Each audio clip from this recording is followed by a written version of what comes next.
आप सभी का स्वागत करती हूँ कलम के इस एपिसोड में। थोड़ा सा औपचारिक परिचय और उसके बाद थोड़ी सी कहानी और उसके बाद कार्यक्रम की शुरुआत। A very good evening to all lovers of literature present here. On behalf of Prabha Khaitan Foundation and Mani Foundation, I welcome you all to this edition of Kalam in Gurugram. Kalam started in the summer of 2015 in Jaipur, primarily as a session of conversations with the selected authors covering his or her entire range of work as opposed to a book launch or a book reading. Almost from the first session, the series gained immediate acceptance from the audience, and of course, the featured authors really encouraged us to keep the series going. The series was then extended to around 25 cities in India and now in London as well. It is my honor and privilege to welcome one of the most talented lyricists, TV, screen and script writer of today's generation, Manoj Muntashir ji. Taaliyon ke saath. Born in Amethi, Uttar Pradesh, he has written lyrics for Bollywood films and TV shows. He has won India's Got Talent in 2014 for the best script, IFA Award for best lyrics for Galiyan, and from Ek Villain in 2015 and Mere Rashke Kamar Badshaho in 2017. He has written the script for one of the most popular movie of all times, Bahubali. To be in conversation with him, we have another talented personality, Ms. Shazia Ilmi ji. आपकी नजरों ने समझा प्यार के काबिल हैं। चले भी आओ कि गुलशन का कारोबार। To take this session forward, I would like to welcome both of Shiv जी, आपकी मौजूदगी का और जिस तरह से आप शब्दों में पिरो देते हैं अपना जादू, वो हुस्न, वो खूबसूरती जो बिखेरते हैं।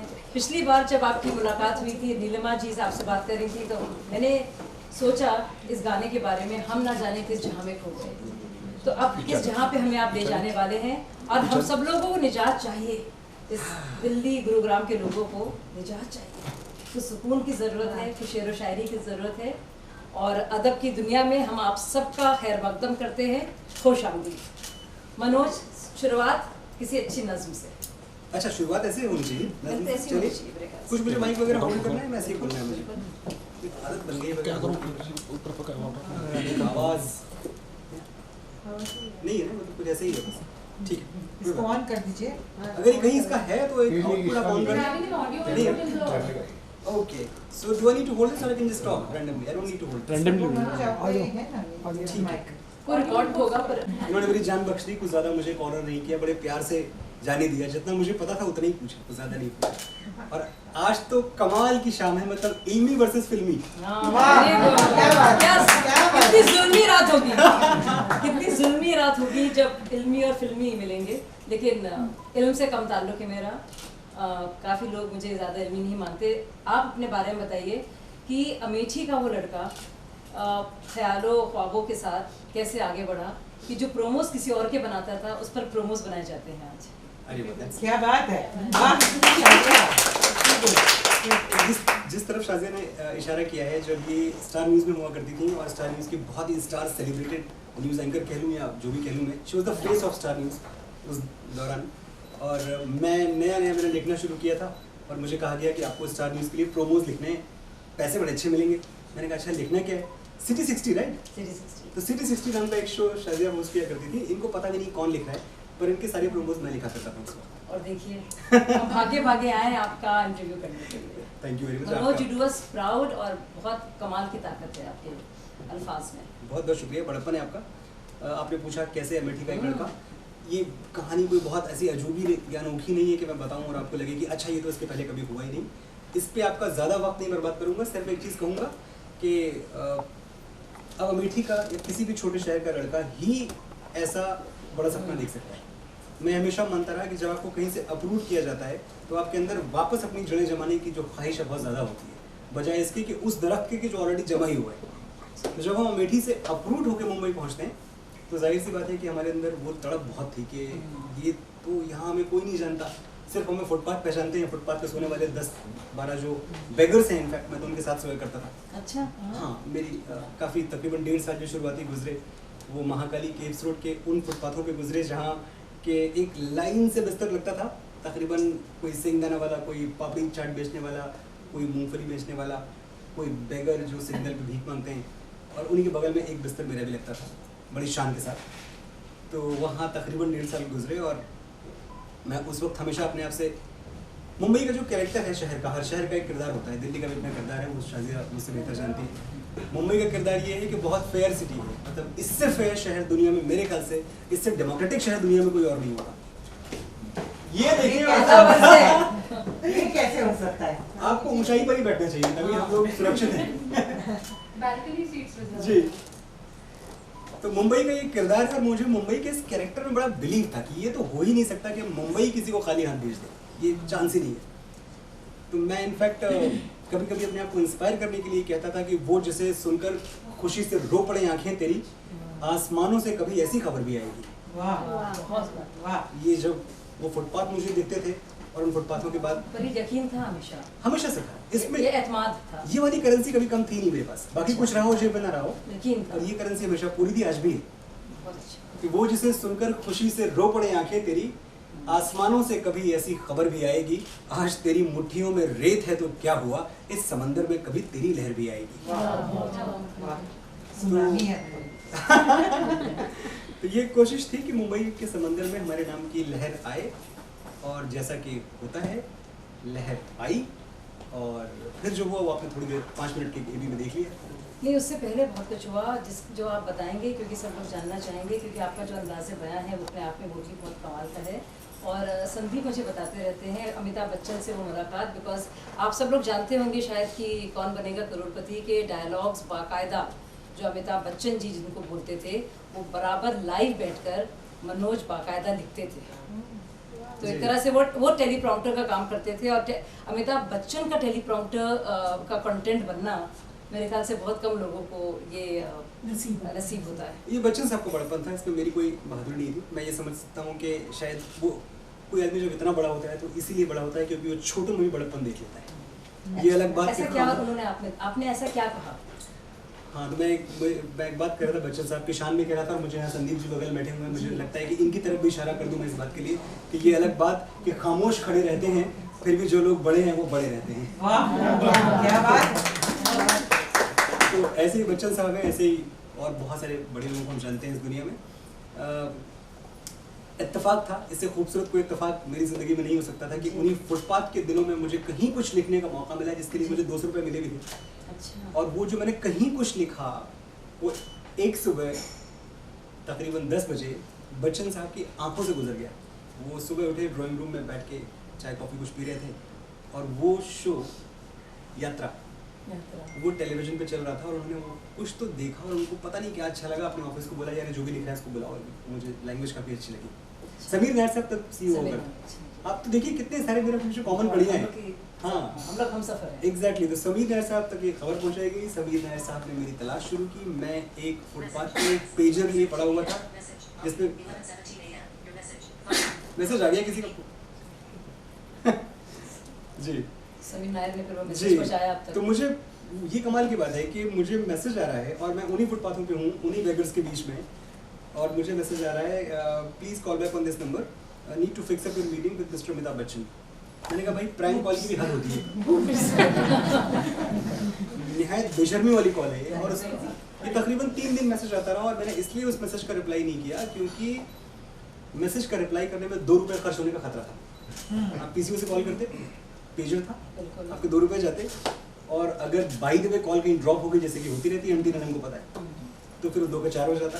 तो वो रिस्क लेने को मेरे लिए काफ़ी बड़ा रिस्क थे कि मैं 2-4 रुपये अपने खतरे में डालूं कि ना डालूं, जब मेरी पूरी ज़िंदगी कभी कभी 3 रुपये पे चलती थी, या मैं अंधेरी से बैंड्रा तक चल के जाया करता था पैदल। ये सब सुन के लगता है कि कोई ऐसे, हर कोई ऐसी बातें करता है ना, ऐसा लगता है ना? नहीं, ऐसा नहीं लगता। हाँ, पर ये अक्सर लोगों का सच भी यही होता है, तो और क्या बातें करेंगे। तो खैर जब ये 2 दिन तक लगातार मैसेज पे मैसेज आता रहा, तो मैंने कहा चलो अब ये रिस्क ले ही लेते हैं, ज़िंदगी का बड़ा वाला रिस्क। हम गए, हमने फ़ोन किया, और मैं तुरंत समीर साहब से कनेक्ट किया गया और कहा गया कि आप आके मिलिए। मैं मिला, ये था ट्यूसडे, मुझे कहा गया Thursday to meet mister Bachchan JW Marriott में। मैंने कहा ओके। हम पहली बार तब मैरियट गए थे, उसके पहले मैरियट का मैं नाम भी नहीं सुना, मैरियट क्या चीज़। तो अब जो मज़ेदार चीज़ थी वो ये थी कि अब अमिताभ बच्चन से मिलना है, तो थोड़े से कपड़े उपड़े सलीकेमंद होने चाहिए, ऐसा तो चले ही जाओगे आप। हमने अपनी पूरी जेब झाड़ के देखी तो हमारी जमा पूंजी शायद 50-60 रुपए ही रहे होंगे। अब हमने मांगना शुरू किया। हमारे बगल जो शाम को भिखारी आके लेटता था, भाई कुछ, हाँ मैं 40-50 रुपए की हेल्प कर सकता हूँ। तकरीबन 270 रुपए इकट्ठा हुए थे। 270 रुपीज़ मिले मुझे। ये वेडनेसडे की बात है। दादर के नीचे, स्टेशन के नीचे एक मार्केट लगती है सेकंड हैंड जूतों की, कपड़ों की। वहाँ पहुँचता हूँ मैं, वहाँ से सेकंड हैंड जूते लिए, सेकंड हैंड शर्ट, दूल्हा बन गया था बिल्कुल मैं। 250 रुपये में 20 बज भी गए थे पानी पूरी खाने के लिए। तो सब कुछ खरीदा और मुझे आज भी याद है जूते मैंने बड़े फैशनेबल लिए थे। अच्छा। तो मुझे कह रहा है जो बेच रहा है, कह रहा है ये आप 50 रुपये का जूता ले रहे हैं और इस प्राइस में आपको और थोड़ा मजबूत टिकाऊ मिल जाएगा, ये फैशन में मत जाओ आप। मैंने कहा ये कितने दिन चलेगा? कह रहा है 1 हफ्ते के ऊपर नहीं चलेगा। मैंने कहा सिर्फ कल तक चलना चाहिए। 1 हफ्ते ज़्यादा है, जूता तो ये पहन के जाऊँगा। वो पहन के जाता हूँ मैं और आई मीट मिस्टर बच्चन। पता नहीं मेरी क्या काबिलियत थी, पर उन्होंने मुझे जब मैं उनको कुछ, उन्होंने बोला हाँ बताओ क्या लिखते हो। एक अंदाज है उनका, आप लोगों में से जो भी उनसे मिला होगा तो आप ये बात महसूस करेंगे कि वो बहुत करीब आके और बड़ी आंखों में आंखें डाल के शेर जैसी बात करते हैं। हाँ शाजिया बताओ क्या चल रहा है, like this eye to eye, you could feel his breath on your face. अच्छा। और मैं गौरीगंज से आया था, छोटे से गाँव से। मुझे लगा अब तो मैं बर्बाद ही हूँ, मतलब मैं बोल लूँ, मेरी आवाज़ वहाँ सब अंदर। जाहिर है। फिर भी मेरे लिए ये पता था मुझे कि मेरा मेक और ब्रेक है, वरना फिर से वापस फुटपाथ पे। तो मैंने अपनी पूरी जितनी शक्तियाँ थी मेरे अंदर मैंने इकट्ठी की। मैंने कहा आज की तारीख में मुझे यहाँ से नाकाम होकर नहीं जाना, जितना मेरे पास है वो मुझे इनको बताना है। तो कुछ सुनाना शुरू किया रैंडम, क्योंकि तब तो पता भी नहीं ना केबीसी क्या है, मुझे क्या पता क्या। और टेलीविजन मेरी कंडीशनिंग में कभी था नहीं, ना मुझे टेलीविजन पता था कि टेलीविजन क्या होता है। मैं राइटर था, मुझे गाने लिखने थे, मैं शायर था। कुछ भी बोलना शुरू किया यहाँ वहाँ से। उन्होंने तकरीबन 2-3 मिनट सुना, फिर बोला रुको तुम्हारी भाषा बहुत अच्छी है। कहाँ से? हाँ कहाँ से? करेक्ट। मैंने कहा मैं इलाहाबाद, इम्प्रेस मत करो मुझे। मैंने कहा नहीं मैं कह रहा हूँ मैं इलाहाबाद में पढ़ा लिखा हूँ। हाँ तो हो कहाँ से? मैंने कहा अमेठी। फिर इम्प्रेस कर रहे हो? मैंने कहा नहीं एक्चुअली अमेठी का हूँ मैं। तो खैर ऐसे ही बड़े एक हल्के फुल्के मोड़ पे मैंने कहा चलो ठीक है, अमिताभ बच्चन को देख लिया लाइफ में और क्या चाहिए। वापस हमने 79 नंबर की बस पकड़ी जूहू से अंधेरी के लिए। और जब तक मैं अपने फुटपाथों पे वापस उतरता था तब तक उसी पेजर पे एक मैसेज था बाबू का, सिद्धार्थ बसु का। सब कुछ जानती हैं आप। जी, सब। तो बाबू का मैसेज था कि Manoj, mister Bachchan has loved your work, welcome on board and will get in touch with you for signing the contract. और साइनिंग द कॉन्ट्रैक्ट एक बड़ी कमाल की चीज़ है और मुझे लगता है कि यहीं से आपको एक बात पे भरोसा हो जाता है कि miracles happen to those who believe in it. When I actually went to sign the contract, और आप देखें मैं साइन द कॉन्ट्रैक्ट की बात जब कर रहा हूँ तो मैं फुटपाथों से उठ के कॉन्ट्रैक्ट साइन करने गया था। और जो मुझे अगर मैं नंबर्स इसलिए शेयर करना चाहता हूँ क्योंकि नंबर्स शायद लोगों को मोटिवेट करें, इंस्पायर करें। और देखिए ये भी होता है। ये 2000 अर्ली 2000 की बात है और उस वक्त था 25,000 पर episode will be your fees. और हम रोज़ 2 एपिसोड शूट करते थे। फुटपाथ से उठने के बाद मैं महीने के 20 एपिसोड शूट कर रहा था। I was making उस टाइम पे 10 lakh rupees a month and I didn't know what to do with this money. It was too much for me. Amazing. तो शायद Amazing story. Yes. तो शायद मैं मुंबई के उन बहुत गिने चुने लोगों में से रहा हूँ जो फुटपाथ से निकल के सीधे जिन्होंने अपना घर बाई किया। बिल्कुल। तो मैंने 2 महीने के अंदर I got my own luxury car। उस वक्त Honda City नई आई हुई थी, बड़ी चर्चा में थी। So within 2 months life changed like anything। 270 रुपए वापस किए इस तरह के बड़े कर्जे हैं मेरे ऊपर। तो इस बात की इत्तला आपने सबसे पहले किसको दी? मैंने अपने पापा को बोली, उनको लगा झूठ बोल रहा है। अच्छा। हाँ, और मुझे भी बोलते हुए लग रहा था कि मैं सचमुच झूठ तो नहीं बोल रहा हूँ क्योंकि वो ज़बान मानने को तैयार नहीं हो रही थी कि ऐसा कुछ हो रहा है। बट फिर और मैं तो शादी करके आया था नहीं मतलब मेरी हालत ऐसी थी कि 1.5 साल गुजर चुके थे। मैंने 2 जो हादसे हैं, 2 झटके, जॉल्ट्स मैंने अपनी फैमिली को एक साथ दिए थे। पहली तो मैं राइटर बनूंगा, बॉम्बे जाऊँगा, किसान का बेटा राइटर बनेगा, बॉम्बे जाएगा। क्या होता है बॉम्बे? हीरो बनना है, राइटर नहीं। उनको सिर्फ पता था बॉम्बे कुछ ज़्यादा हीरो। मैंने कहा नहीं, हीरो नहीं बनना है, वैसी शक्ल भी नहीं है और वैसा टैलेंट भी नहीं है, पर राइटर बनना है। दूसरा, शादी कर ली उनकी मर्जी के खिलाफ। लड़की मतलब पड़ोस की, वो घर से निकलते ही कुछ दूर चलते ही रास्ते में उसका घर। तो ये दोनों मुश्किलें उनके सर पे आ गई थी और 1.5 साल तक वो यही सोचते रहे कि इकलौता बच्चा था, सोचा था मेडिकल स्टोर खोलेगा, बैठेगा, कुछ कमाए धमाएगा, पर ये तो हाथ से निकल गया। 1.5 साल बाद all of sudden and I remember मैंने पापा को बुलाया था बॉम्बे, मैंने कहा ये आपको मिस्टर बच्चन से मिलाता हूँ, तो and he was so kind. मैंने मिस्टर बच्चन थोड़ा मूडी है, वो हम सबको पता है, तो मैंने कहा मेरे पापा ने ढंग से मिलिएगा वरना मतलब वो जाके पता नहीं क्या क्या कहेंगे गाँव लौट के, तो हाँ तुम बुलाओ बुलाओ। So it was very kind. और पापा जब एक्चुअली मिल के सब अपनी आंखों से देख के वापस लौटे तो उनको लगा कि हाँ कुछ अच्छा मूव हो रहा है लाइफ में। तो ऐसा क्या था आपके उस लहजे में, उस बात करने के तरीके में जो अमिताभ बच्चन को इतना अच्छा लगा, और कुछ खास आप लम्हे शेयर करेंगे हमारे साथ, कौन बनेगा करोड़पति के? देखिए ऐसा जो था ना शाजिया, वो हम सबके लहजे में है, ऐसा कुछ नहीं कि कुछ मुझ में बड़ा खास था। मुझ में वही था जो अमेठी सिखाता है, मुझ में वही था जो उत्तर प्रदेश की मिट्टी में रला मिला हुआ है। कुछ नया बड़ा अनोखा मैं नहीं कर रहा था, लेकिन हाँ इतनी चीज़ ज़रूर है कि मैं आम था, मैंने अमरूद बनने की कोशिश नहीं की। मैं जब मुंबई आया था, आपको अच्छी तरह से वो वक्त याद होगा, बड़ा एनटीवी का ज़माना था। जी जी। तो मैं बड़ा हाईली अनुकूल समझा जाता था, हाईली अनुकूल। मैं जहाँ भी काम मांगने चला जाऊँ लोग मुझे बोलते हैं यार ये तो क्या है, मतलब बड़ा देसी है, इसको हटाओ ऐसे। So this is how people used to look at me. He's very desi, he's too uncool and he's like too गाँव वाला टाइप, छपरी. So that is probably the word.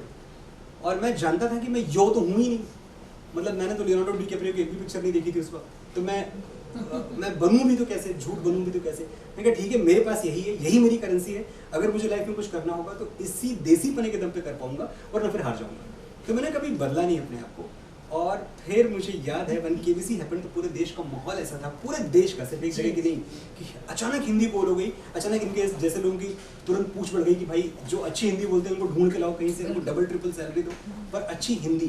तो ही actually made Hindi cool, mister Bachchan. तो You did. I was just a very small part of it, but yes, I tried my level best कि मैं क्या कर पाऊँ। ये है एक छोटी सी कहानी केबीसी की, बस अब क्या बताएं। उसके बाद फिर ये कह सकता हूँ कि जितने भी हिंदुस्तान में रियलिटी शोज बने अगले तकरीबन 14 साल तक, 70-80% मेरे लिखे हुए सारे। वाह, super. 365 days a year, मुझे संडेज भी नहीं है। मैंने इनफैक्ट अगर मैं बोलूँ तो ये बहुत अनरियल सी बात है, पर मैंने शायद 14 सालों में 14 दिन की भी छुट्टी नहीं ली होगी। तो this is how I work, because मुझे बड़ा मजा आ रहा था और मुझे लग रहा था कि ये तो मैं सब चाहता था, ये सब हो रहा है, तो अब छुट्टी किस बात से? छुट्टी आप उस चीज़ से लेते हैं जिससे जहाँ आपको मज़ा नहीं आ रहा, जहाँ आपको सुख मिल रहा है, जहाँ आपको मज़ा आ रहा है, वहाँ छुट्टी कैसी? हर दिन छुट्टी। तो इंडियाज़ गॉट टैलेंट। और ये जो एटीट्यूड है आपका, ये जो मतवाला आपने, आपकी पूरी फितरत है, सोच है, जिस तरह से अपनी ज़िंदगी को आप जीते हैं, ये कैसे बना के आपने रखा है सब सारे सफ़र में?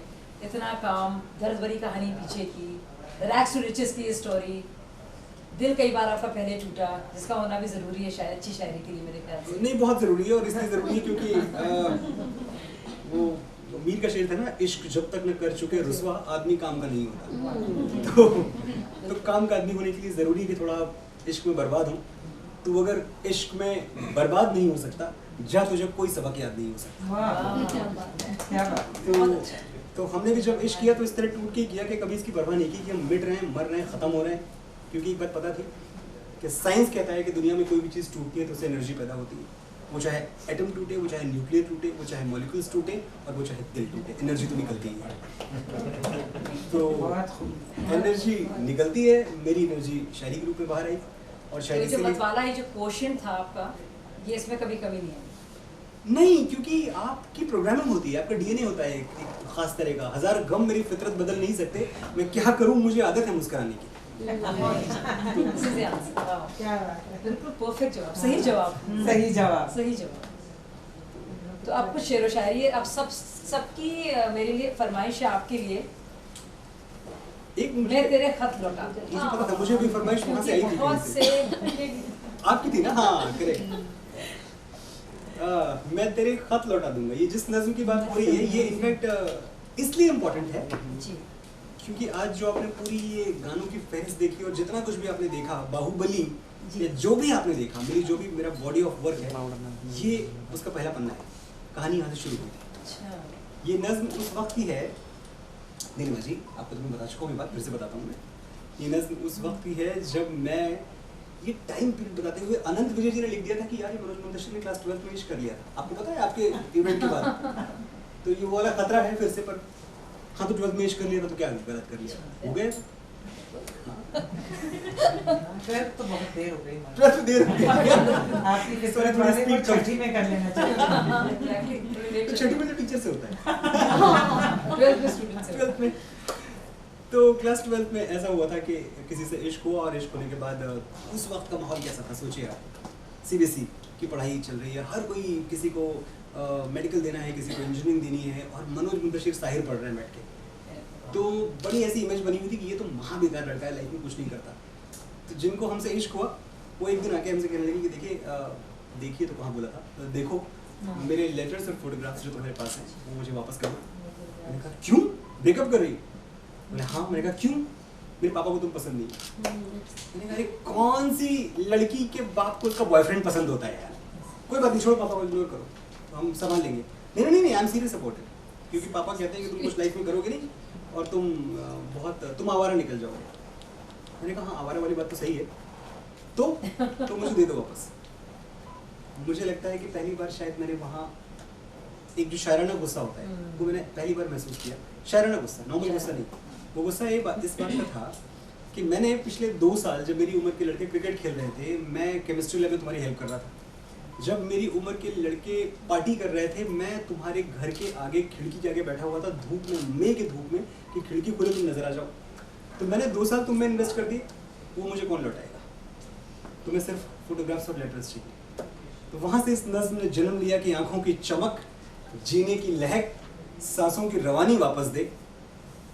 आंखों की चमक, जीने की लहक, सांसों की रवानी वापस दे। मैं तेरे खत लौटा दूंगा, तू मेरी जवानी वापस क्या दे। बात है, क्या बात है। बहुत खूब। क्या पीरियड होता है वो, बहुत कमाल का वक्त होता है। शायद ऐसा वक्त दोबारा लौट के नहीं आता कि जब फूलों वाली रुत आई और जश्न मनाया दुनिया ने, जब टूट के बरसी मस्त घटा और झूम के नाचे दीवाने, फेर के आंखें हर शय से मैं तेरा दर्द संजोता रहा, चुपचाप अंधेरे कमरे में बिस्तर पे पड़ा मैं रोता रहा। तेरी याद में जिनका खून किया वो शाम सुहानी वापस दे। मैं तेरे खत लौटा दूंगा, तू मेरी जवानी वापस दे।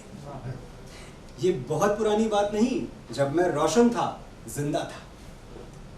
ये बहुत पुरानी बात नहीं, जब मैं रोशन था जिंदा था। वो नूर था मेरे माथे पर के हर तारा शर्मिंदा था। घनघोर अंधेरे रोते हैं जिस चेहरे की वीरानी पर, एक दिया सा जलता रहता था दिन रात इसी पेशानी पर। तू मेरा सब कुछ ले जा, बस मुझे वो पेशानी वापस दे। मैं तेरे खत लौटा दूंगा, तू मेरी जवानी वापस दे। वो दिन भी कैसे दिन थे जब पलकों पे ख्वाब पिघलते थे, जब शाम ढले सूरज डूबे दिल के अंगारे जलते थे। वो धूप छांव सब खाक हुई, यादों के चेहरे पीले हैं। कल ख्वाबों की फसलें थी जहां, अब रेत के बंजर टीले हैं। आंखों के दरिया सूख गए, ला इनका पानी वापस दे। मैं तेरे खत लौटा दूंगा, तू मेरी जवानी वापस दे। वाह वाह वाह।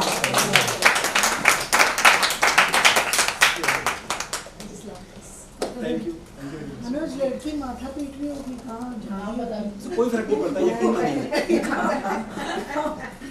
मुझे ऐसा लगता है, मुझे भी कई बार गलत फहमी थी, पर मुझे लगता है शी इज हैप्पी नाउ। कुछ भी उसने मिस नहीं किया लाइफ में। जो जिंदगी है उसकी बड़ी खूबसूरत है। राहुल अब गांधी नाम मत पूछिएगा। उनके बॉयफ्रेंड। ये किसी और इलाके में जा रही है, मैं इस बारे में कुछ नहीं कहना चाहता। मैं भी नहीं। आप तो बोल ही नहीं सकते, आप बोल के देखिए। कहते हैं, सियासत से हम लोग बच के रहेंगे। हाँ, हालांकि सियासत हर जगह है, आपकी दुनिया में भी उतनी सियासत है, मीडिया हाउसेस में बहुत सियासत है, अलग तरीके की सियासत, पार्टी पॉलिटिक्स में, लेकिन सियासत तो है। तो वो जो लड़ाई झगड़े होते हैं, जो नेटवर्किंग होती है, जो अपने को प्रमोट करने के लिए पूरा जो खेल होता है, तो उसको आप कैसे देखते हैं? क्या वो हिस्सा है शोहरत का, या आगे बढ़ने का ये फॉर्मूला ज़रूरी है? मेरा एक किस पे शेर था, मुझे पहला मिसरा याद नहीं आ रहा, पर दूसरा मिसरा इसमें कुछ ऐसा था कि कफन में दाग निकला तो कफन भी हम न पहनेंगे। इसमें कुछ शेर था, उसमें जो आखिरी का मिसरा था वो ये था कि बिना कपड़ों के मर जाना हमें मंजूर है, लेकिन सियासत हम तेरे ये रेशमी परचम न पहनेंगे। तो मुझे लगता है कि अगर हम सियासत में गए भी तो कम से कम ये सियासत तो नहीं करेंगे जिस सियासत की तस्वीरें हमारे सामने रोज़मर्रा आती रहती हैं। वैसे बुरी चीज़ नहीं है, आज की तारीख में हम ये बिल्कुल नहीं कह सकते कि आप you can not be A political. अगर आप पॉलिटिकल हैं तो आप गैर जिम्मेदार हैं। फिर आप जो पूरा का पूरा सिस्टम है इससे अपने आप को अलग करके और एक कायराना बुज़दिलाना तरीके से आप ऑस्ट्रिच की तरह, शुतुरमुर्ग की तरह रेत में सर उड़ा के बैठ गए हैं, आपको फ़र्क नहीं पड़ता है। नहीं, ऐसा नहीं है। मैं ए पॉलिटिकल नहीं, मेरी लॉयल्टीज़ किसी पार्टी की तरफ नहीं है, लेकिन मेरी लॉयल्टीज़ इंडिया की तरफ है। जो भी इंडिया के लिए अच्छा कर रहा है उसके साथ है जी। Since you come from Amethi, you should be thoroughly into politics. You have explored the length and breadth of Amethi. Who knows Amethi better than you? I know Amethi very well, but you should next time fight from Amethi. Not really. No? Satish has taken over. पिछली बार यहाँ से बहुत दिनों के मनोज, आपने कहा पिछली बार भी कि जैसे कि आपने बताया कि गम का होना ज़रूरी है अच्छी शायरी के लिए, अच्छी ज़बान का होना ज़रूरी है किसी तरह के लिरिसिस्ट बनने के लिए। बॉलीवुड में कितना ज़रूरी था वापस शायरी को लाना? बहुत ज़रूरी था। ये आपने बहुत अच्छा सवाल पूछा है। अगर आप मुझसे पूछें तो ये जो मेरे 14-15 साल ज़्यादा ही गुजर गए तो, हाँ, लेकिन फिल्मों में भी 14 साल के ऊपर तो हो गया। 2014 में गली आया था तो 15 साल फिल्म, हाँ सॉरी 5 साल फिल्मों में हो गए। ये जो 5 साल की मेरी जर्नी रही है फिल्मों की, इसमें एक ही चीज़ हमसे ढंकी हुई है और वो इत्तफाकन हो गई, या फिर ये समझ लें कि कुछ हमें और आता नहीं था। वो ये हुई कि जब हमारी सांस टूटी जा रही थी इस चीज़ के लिए कि हमारे पास सब कुछ है बस पोइट्री नहीं है, उस वक्त कुछ गाने में ऐसे लिख पाया जिसमें पोइट्री थी, और अचानक जो एक कमर्शियल फोकस है वो इस तरफ मुड़ गया कि नहीं, आज दिन है सानी सानी, ब्लू है पानी पानी, पोइट्री नहीं है। पोइट्री ये है कि यहीं डूबे दिन मेरे, यहीं होते हैं सवेरे, यहीं मरना और जीना, यहीं मंदिर और मदीना, गलियां तेरी गलियां। तो अचानक वो जो फोकस शिफ्ट हुआ है वो मुझे बहुत तसल्ली देता है आज भी। और So it was like a return to innocence again? it was in a way because that is how मुझे डेस्टिनी ने, मुझे कुदरत ने ऐसे यूज़ किया कि भाई चल, इस आदमी, मजनू साहब बड़ी कमाल की बात कहते थे कि वक्त हमेशा बदलने के बहाने ढूंढता है, बस उसे करवट लेने के लिए एक मजबूत कंधा चाहिए। That was मजनू साहब for you। तो मुझे लगता है उस वक्त मेरा कंधा मिल गया और चीज़ें बदल गई, और मैं आज बहुत फख्र से कहता हूँ कि हज़ारों इस तरह के गाने जिनमें सिर्फ तुकबंदी है, कभी कभी बड़ी खोखली तुकबंदी है, वो आज शायरी के सीने पे पाँव रख के गुजर जाएं, शायरी का बाल माका नहीं हो सकता। इतनी मजबूत हो चुकी है शायरी फिल्मों में। सो आई एम, और मैं आपको पहले भी कह चुका हूँ कि मेरी तो परवरिश ही ऐसी थी कि मैं हमेशा कहता हूँ कि एक जो मुकम्मल ओरिजिनलिटी है, हर कोई कहता है कि मैं बड़ा ओरिजिनल हूँ, मैं बड़ा ओरिजिनल हूँ, मैं कहता हूँ मैं बिल्कुल ओरिजिनल नहीं हूँ। कम से कम मुझ पर तो ये इल्ज़ाम ही ना लगाएं आप, मैं ओरिजिनल नहीं हूँ। जब मुझे आके लोग उस वक्त कहते थे कि वो लाइन आप, मैं बताता हूँ आपको, जब मुझसे लोग आके कहते थे उस टाइम पे कि तू मेरी नींदों में सोता है, तू मेरे अश्कों में रोता है, सरगोशी सी है ख्यालों में, तू ना हो फिर भी तू होता है, आपने क्या ओरिजिनल थॉट लिखा है। मैंने कहा मैं मानना चाहता हूँ कि बड़ा ओरिजिनल है, पर ये मीर साहब बहुत पहले कह के चले गए थे कि तुम मेरे पास होते हो मोमिन, जब कोई दूसरा नहीं होता। तो मैंने कभी कुछ नया नहीं कहा, मैंने जितने भी गाने लिखे हैं मैंने कुछ नया नहीं कहा है, लेकिन हाँ मेरी तरबियत में शायरी एहसासात वो सब रहे हैं, लेकिन अपने शब्दों में उन्हीं बातों को कहना, क्योंकि जाहिर है वो तो अपने वही है, लिमिटेड वही। अभी आप देखें कि अब अगर फिराक साहब कहते थे कि मुझे गुमराही का नहीं खौफ कोई, मुझे गुमराही का नहीं खौफ कोई, तेरे दर को हर रास्ता जाएगा। तो मैंने भी वही किया कि कहीं किसी भी गली से जाऊं मैं, तेरी खुशबू से टकराऊं मैं, हर रोज जो आता है मुझे वो ख्वाब तू, तेरा मेरा मिलना दस्तूर था, तेरा मेरा मिलना दस्तूर है, तेरे होने से मुझ में नूर है, मैं हूँ सूना सा एक आसमां महताब तू, तेरे से ग्यारह खुश रंग बहारा। तो सब चीज़ें वहीं से आ रही हैं जो हमारे बुजुर्ग कह के गए, और क्या कह के गए। मैं भी कुछ दिन पहले आनंद बख्शी साहब के घर गया, अब बताएं आप, आनंद बख्शी साहब के घर, मतलब ऐसे लेजेंड के घर, और मैंने वो जगह देखी जहाँ वो बैठ के लिखा करते थे। अच्छा। मैंने वो जगह देखी जहाँ उन्होंने बैठ के वो पर्टिकुलर लाइनें लिखी थी जो मेरी बड़ी फेवरेट थी, और मैं कभी नहीं भूल पाता कि जब एक शिकारे वाला, जब फूल खिले, जब एक शिकारे वाला अपनी गर्लफ्रेंड को एक बॉल रूम डांस में किसी के साथ नाचते हुए देखता है, उसका रिएक्शन क्या होता है। और वो कहता है कि तेरी बाहों में देखूं सनम गैरों की बाहें, मैं लाऊंगा कहाँ से भला ऐसी निगाहें। तेरी बाहों में देखूं सनम गैरों की बाहें, मैं लाऊंगा कहाँ से भला ऐसी निगाहें। ये कोई रक्स होगा, कोई दस्तूर होगा, भला दस्तूर ऐसा मुझे मंजूर होगा। भला कैसे ये मेरा लहू हो जाए पानी, मैं कैसे भूल जाऊं मैं हूँ हिंदुस्तानी। तेरे ऊंचे महल में नहीं मेरा गुजारा, मुझे याद आ रहा है वो छोटा सा शिकारा, यहाँ मैं अजनबी, मैं जो हूँ बस वही। ये गाने सुन के इस तरबियत के साथ, इस तरबियत के साथ जब आप बड़े होते हैं और आपने ये अपनी घुट्टी में पिया होता है, तो मुझे एक बात शुरू से पता थी कि तकरीबन 25-30 लाख गाने इस इंडस्ट्री के ट्रेजर में हैं। इसमें कुछ भी और जोड़ने की ज़रूरत नहीं है। अगर आप इस लेवल का कुछ नहीं लिख सकते, अगर आप शायान शान नहीं लिख सकते तो आप मत लिखिए। तो मैं बहुत खुश होता हूँ इस बात पे जब भी बैठता हूँ कि हिट गाने लिखे, फ्लॉप गाने लिखे, मुझे नहीं पता है, पर मैंने कभी ख़राब गाने नहीं लिखे, मैंने कभी गैर शायराना गाने नहीं लिखे, मैंने बेतुके गाने नहीं लिखे, and that makes me very happy. कुछ और सवाल ऑडियंस की तरफ से? जब आप ये गाने सुनते हैं, मेरी शर्ट भी समथिंग, मेरी पैंट भी सेक्सी यार, ये so बोलिए ना, सेक्सी वर्ड पूरा नहीं। सेक्सी मुझे don't बोले। What do you think? काहे सेक्सी क्यों बोले?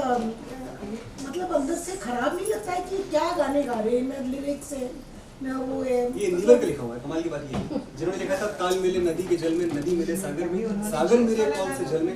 तो क्या ये वक्त की मजबूरी थी जो को ऐसा लिखना पड़ा? मेरा एक शेर था कि लफ्ज़ अनमोल है हमको भी है खबर, इस तिजारत का अफसोस भी है, मगर और कुछ भी नहीं बिक सके जो कहीं, पेट भरने को बस शायरी देगी। 10 मिनट यार। तो बेसिकली लफ्ज़ अनमोल है हमको भी है खबर, इस तिजारत का अफसोस भी है, मगर और कुछ भी नहीं बिक सके जो कहीं, पेट भरने को बस शायरी देगी।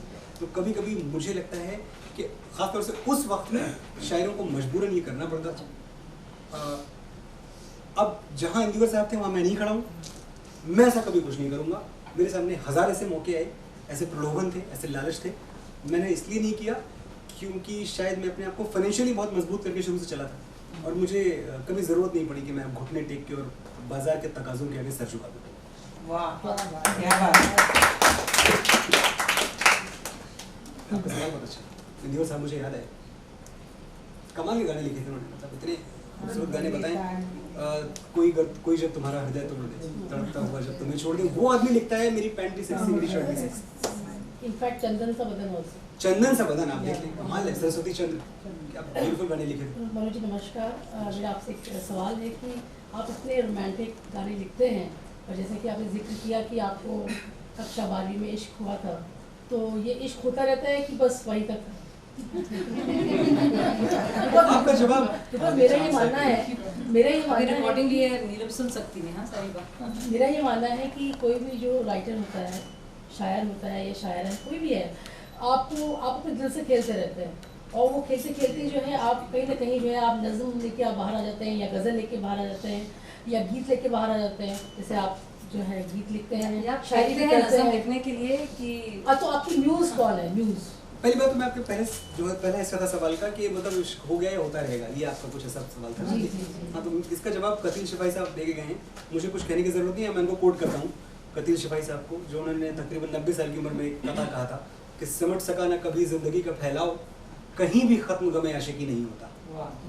सिमट सका न कभी जिंदगी का फैलाव, कहीं भी खत्म गमे आशिकी नहीं होता, निकल ही आती है कोई न कोई गुंजाइश, किसी का प्यार कभी आखिरी नहीं होता। So I think that part is answered now. मेरे साथ तो सिर्फ इतना है। मेरे लिखने की वजह ही क्या है कि सवाल एक छोटा सा था, बुक में है कहीं कि सवाल एक छोटा सा था जिसके पीछे ये पूरी जिंदगी बर्बाद कर ली। सवाल एक छोटा सा था जिसके पीछे ये पूरी जिंदगी बर्बाद कर ली, भुलाऊं किस तरह वो दोनों आंखें किताबों की तरह जो याद कर ली। क्या बात है। 144 नंबर पन्ने पे। ओह माय गॉड, ये अदिति, मतलब अब इनको किसी तारुफ की जरूरत नहीं है, पर ये बात मैं इन 1000 बार जब ये नहीं होती तो ज़्यादा कहता हूँ, आज है तो मैं चुप हूँ उनके लिए कि इस किताब को बाहर लेके आने में और मुझे इतना इंस्पायर करने में कि आप किताब भी लिखो। एक हमारे राकेश पांडे भैया थे, वो मुझे हमेशा कहते कि यार तुम्हारे गाने टॉप 10 में देखता हूँ तो 4-5 लिखते हैं। मैंने कहा हाँ अच्छी बात है, आप खुश होते हैं। 5 रुपये किताब तुम नहीं लिख पाए आज तक। तो मतलब इस तरह के मुझे ताने मिलते थे कि तुम 5 रुपये किताब नहीं लिख पाए आज तक, और तुम्हारे गाने टॉप 10 में 5-5 दिख जाते हैं। आधी इंडस्ट्री तुम ही चला रहे हो ऐसा लगता है। मैं बहुत खुश हूँ कि मैंने जब अदिति से इस बारे में शेयर किया कि मुझे अदिति ने मुझसे एक बात कही थी कि आप मेरे कन्विक्शन के साथ जाएंगे, मैं अगर कहूँगी कि ये वाली नज़्म नहीं जाएगी तो नहीं जाएगी। और ये बहुत बड़ी बात थी, मेरी सेल्फ रिस्पेक्ट, प्राइड या ईगो जो भी आप कह लें, बट मैंने इनकी बात मानी है। इन्होंने जो स्ट्राइक ऑफ किया है कि मनोज ये नहीं, वो किताब में नहीं है। इस किताब में उतना ही है जितना इन्होंने अप्रूव किया है, और इसीलिए हम बेस्ट सेलर्स हैं, है ना? क्या बात है। अमेज़न पे हम रातों रात नंबर 1 पे थे। अच्छा, अरे जी, वाह। रातों रात। In fact Amazing. We were at number 1 position overnight. वाह म्यूजिक पे हिंदी की पहली किताब अमेज़न पे साउथ एशिया से। अच्छा। That was on number 1. 10 days of release. और जयपुर लिटरेचर फेस्टिवल में आप सब बहुत सारे लोग वहाँ हिस्सा लिया होगा आपने। जयपुर लिटरेचर फेस्टिवल में it was one of the best sellers of the decade. अच्छा यस, टॉप 10 में थे पिछले 10 साल के। जबकि हमारी बुक को रिलीज हुए तब सिर्फ 1.5 महीने हुए थे।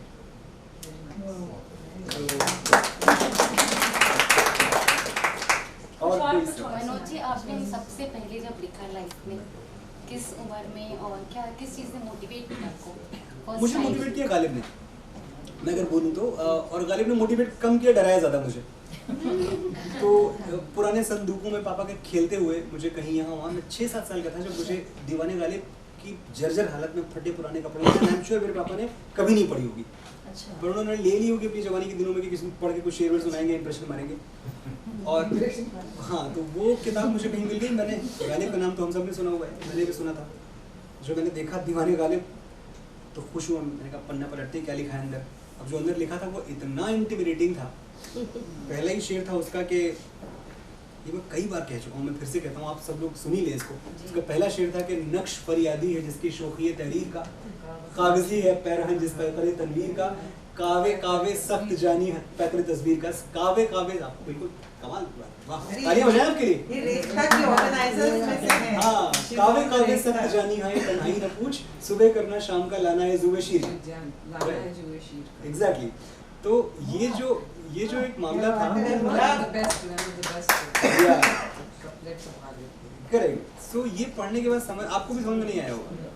हाँ, तो मुझे भी नहीं आया, लेकिन फिर एक जिद जरूर थी कि अब नहीं समझ में आया तो कोशिश करते हैं इसको समझने की। तो मेरे घर के आसपास एक मस्जिद हुआ करती थी, तो हम पहुंच गए मौलवी साहब उर्दू सिखा दो। बोले शुक्ला जी मार डालेंगे मुझे। मैं कहा शुक्ला जी को छुड़ाओ, मुझे सिखाओ। तो बोला देखो तुम स्कूल में पढ़ाई कर रहे हो, तुम्हारे पास कहाँ टाइम मिलेगा, इतना होमवर्क लेके आते हो, तुम एक काम करो। ये एक मस्जिद के सामने एक महिला बैठती थी, बोरी बिछा के बोरिया, वो 2 रुपए की एक कायदे की किताब आती थी, उर्दू कायदे की किताब, तो वो तुम खरीद लो और सेल्फ टॉट हो जाओ। तो मैंने उर्दू कायदे की किताब खरीद ली। हालांकि बहुत दिन बाद ये हुआ, ये तकरीबन मेरी क्लास 12 की छुट्टियों में हुआ। तो मेरे पास 3 महीने की छुट्टियाँ थी और ट्रांजिशन फेज में थी क्योंकि आपको यूनिवर्सिटी जाना था, तो कुछ करने को पढ़ने को था नहीं। तो वो 3 महीने में उर्दू पढ़ी और उसकी जो रस्मुल ख़त है वो सीखा। लिखना पढ़ना बोलना तो हर कोई जानता है, मतलब उर्दू बोलना कोई बड़ी बात नहीं है। आप सब उर्दू ही बोल रहे होते हैं, आपको पता नहीं होता पर बोल तो उर्दू रहे होते हैं। वो मैं कहता हूँ ना, वो चाय वाली बात कि जब जैसे प्योरिटी, जो प्योरिस्ट लोग हैं, बड़े प्योरिस्ट हैं कि भाई ज़बान तो एकदम प्योर होनी चाहिए, ऐसा मिक्स्ड लैंग्वेज अच्छी नहीं होती है। तो मैं कहता हूँ अच्छा, अगर मिक्स लैंग्वेज अच्छी नहीं होती है तो आप एक चाय मांग के दिखाओ हिंदी में, तो आप क्या बोलोगे? एक मृतिका पात्र में दुग्ध शर्करा युक्त ऊष्म पेय प्रदान किया जाए। तो ये सेम टू यू, ये मतलब आपने शुद्ध हिंदी में चाय मांगी। दूसरा कोई तरीका नहीं है, शुद्ध हिंदी में चाय ऐसे ही मांगेंगे आप। चलिए आप शुद्ध उर्दू में मांग लीजिए चाय, या पर्शियन या अरबिक जो भी उसका इन्फ्लुएंस आप कह लें, उसमें चाय मांग लीजिए। तो एक लबरेज़ तपिश प्याला भर के बर्तानिया पेश किया जाए, तो क्यों ना यार चाय मांगो। क्या बात है। चाय मांगो यार, चाय मांगो यार, क्यों आपको लबरेज़ तपिश प्याला भर के बर्तानिया चाहिए। बिल्कुल। जब कभी कभी फ्लाइट्स में भी जिस तरह की लैंग्वेज, अरे कमाल की लैंग्वेज होती है वो। धूम्रपान सब्सक्राइब चीज है, it has to change. It should. Is it changing? No, it's not. It's still the same. Yeah. I just flew in the morning. धूम्रपान निषेध है। Yeah. नहीं, पर ये जो कितना असर आपको लगता है इस जब शेरो शायरी वापस लौट रही है, पॉपुलर गानों में, पॉपुलर सिनेमा में, हर जगह हम वापस अदब को पहचान रहे हैं, अच्छे अल्फाजों को हम ढूंढ रहे हैं, वो जो कारीगरी है शब्दों की उसको पहचान रहे हैं। हमारे स्टैंडर्ड जब बढ़ने लगते हैं, बहुत ऊंचे होने के बाद, गिरने के बाद फिर से ऊपर हो गए इसमें, तो आपको लगता है कि अब हमारे सोसाइटी में जिस तरह से हम लोग चीज़ों को देखते हैं उसमें भी रिफाइनमेंट आता है, पॉपुलर कल्चर का हमारी रोज़मर्रा की ज़बान में? देखिए क्या हुआ ना, जो हमारी नई जनरेशन थी, इसने रफ्तार तो अचीव कर ली, स्पीड तो मिल गया, लेकिन ये कोई बेवकूफ़ लोग नहीं है। मैं उन बच्चों की बात कर रहा हूँ जो समझ लीजिए आप 13 to 33 तो खैर बच्चे नहीं रह गए, पर 13 से 20 की उम्र की अगर मैं बात करूँ, तो ये कहीं ना कहीं बच्चे ये भी रियलाइज़ करते हैं कि हमने क्या खो दिया, हमने स्पीड हासिल कर ली, हमसे डेप्थ चली गई। तो ये डेप्थ की तलाश में है और ये बहुत अच्छा सिग्नल है। जब हम बड़े हो रहे थे हमें आइडिया ही नहीं था कि हमें डेप्थ है कि नहीं है, कुछ पता नहीं था। और ये जनरेशन बहुत अवेयर है, इनको अच्छी तरह से पता है कि कुछ है जो छूट गया है। तो ये जो कुछ है ना, इसकी तलाश में ये यहाँ वहाँ पलने पलटते रहते हैं। और शायद यही वजह है कि रेखता या इस तरह के जो इवेंट्स होते हैं उनको इतना हाउसफुल अटेंडेंस मिलती है। जो अभी शेर व शायरी की वेबसाइट्स हैं उन पे इतने हिट्स आते हैं, शेर कितने भी खराब हो पर हिट्स बहुत आते हैं। किताब जो है बेस्ट सेलर है, नंबर 1 हिट है। हाँ, इसलिए जी, तो ये बहुत जरूरी है, ये बहुत अच्छा है। Manoj, before we close, I don't know if you're closing it. We are closing it soon. फड़कती हुई कोई नज़र। हाँ बिल्कुल। मैं एक ऐसी नज़म सुनाता हूँ जो आप लोगों ने नहीं सुनी। हाँ, क्योंकि ज़्यादातर तो आप सुन चुके हैं। फरमाइशी प्रोग्राम तो हो गया हमारा, अभी पहली सुना दी आंखों की चमक। एक नज़्म मैं आपको सुनाता हूँ जिसका कोई भूमिका नहीं बताऊंगा, सीधे मैं नज़्म पे आता हूँ। भूल जाना।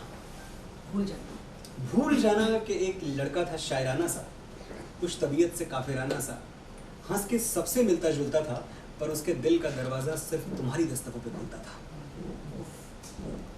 भूल जाना वो अजीब सा लड़का जो लाल पीले कपड़ों में गुजरता, शक्ल सूरत तो बस यूं ही सी थी, पर तुम्हारे लिए रोज बनता संभलता।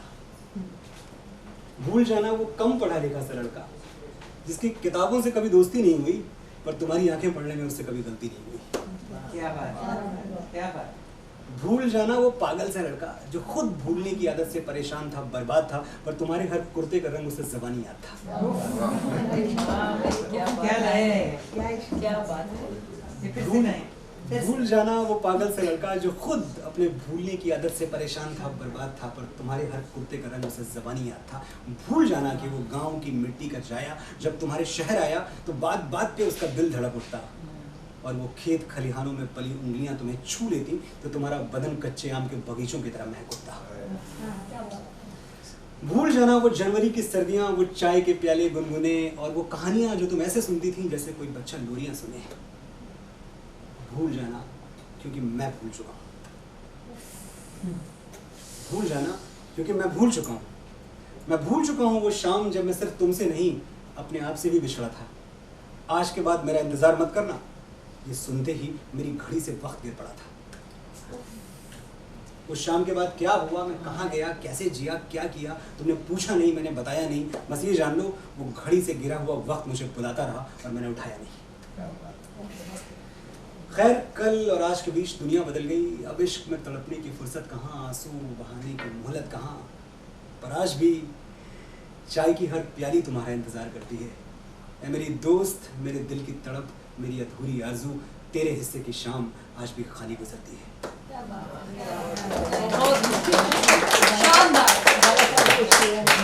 दिल को खुश 10 मिनट हो गए। हमें किसी और जहाँ पे फिर से ले गए आप।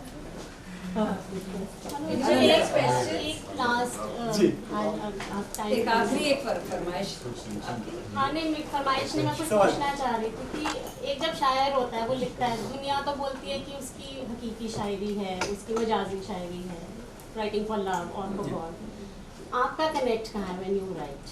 देखिए, अब वो इकबाल साहब क्या कहेंगे वो कि कभी ये हकीकत मुंतजर नजरा लिबासे मजाज में कि हजार सजदे तड़प रहे हैं मेरी जमीनी नियाज में। तो अगर आप सही देखें तो हकीकी और मजाजी का जो डिफरेंस है ना, वो कम से कम मेरी शायरी में कोई आपको बहुत ज़्यादा नहीं मिलेगा। मैं दोनों के साथ पैरेलल जी रहा हूँ। और एक बात है कि आज के दौर में भी अगर आप में उतनी ही फोर्स से, उतनी ही शिद्दत से आपके अंदर पागलपन है, इश्क को महसूस करने का, इश्क में तड़पने का, तो आज आप वैसा ही लिख सकते हैं जैसा कि बड़े बड़े शायरों ने लिखा हुआ है कभी आज की ज़बान में। जहर के जाम में फिर शाम के दर्शन होंगे, जहर के जाम में फिर शाम के दर्शन होंगे, कोई बौराए तो इस दौर में मीरा की तरह। तो बस कोशिश यही है कि मीरा की तरह बौरा जाऊं। ये पता नहीं किसका है पर बड़ा अच्छा मैंने कहीं सुना। और सबके मनोज की ये मतलब खासियत है कि लोग सब पसंद करते हैं, उनका हुजूम बढ़ता है उनके चाहने वालों का। लेकिन जब ये इनसे मुलाकात के बाद वक्त ख़त्म होता है तो हम लोग सच में किसी और दुनिया में पहुंच जाते हैं और फिर से सोचते हैं अपनी ज़िंदगी के बारे में, चाहे वो रूहानियत हो या सेंशुअसनेस हो, इश्क से रिलेटेड या ज़िंदगी से रिलेटेड, उसमें वापस आप कहीं ना कहीं ले आते हैं और एक बहुत ऐसी कोई इमेजरी हो जो छू ले, टैक्टाइल, वहाँ तक ले जाते हैं इश्क को। हम लोग इश्क को महसूस भी करें और कहीं छू लें आपके शब्दों के ज़रिए। बहुत कमाल की बात है। नो, मतलब you can almost feel the power of love. Guys, I think we can give him a standing ovation. Yes, I think it deserves a standing ovation.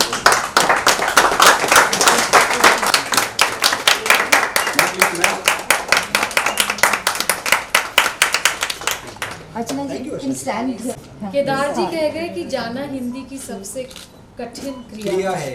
हाँ, हम बोल सकते हैं कि सुनना भी मनोज जी की सुंदर क्रिया है। क्या बात है।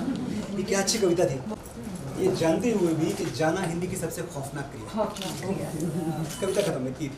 क्या क्या बात। What depth, हाँ? केदार जी क्लास में मतलब टॉप 10 में रहता था, कभी फर्स्ट आ गया। शाजिया जी बहुत धन्यवाद, बहुत बहुत इस शाम की सूत्रधार बनी आप। क्योंकि कॉपीज लिमिटेड है तो एक परिवार एक copy sounds very bad around the population day, but एक परिवार एक copy. Thank you so much, thank you so much.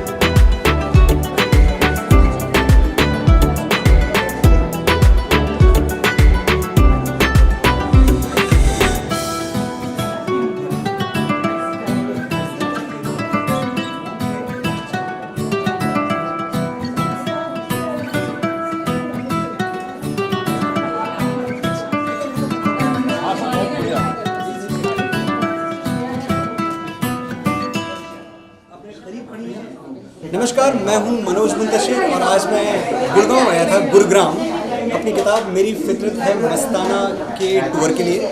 बहुत कमाल की ऑडियंस मुझे मिली, बहुत अच्छा सुनने वाले समझने वाले लोग मिले। मैं चाहता हूं कि पूरी दुनिया में पीस और पोइट्री फैलती जाए, लोग शेर व शायरी पढ़ें, उसको एंजॉय करें, उससे सीखें और एक अच्छी ज़िंदगी जिएं। बहुत बहुत शुक्रिया।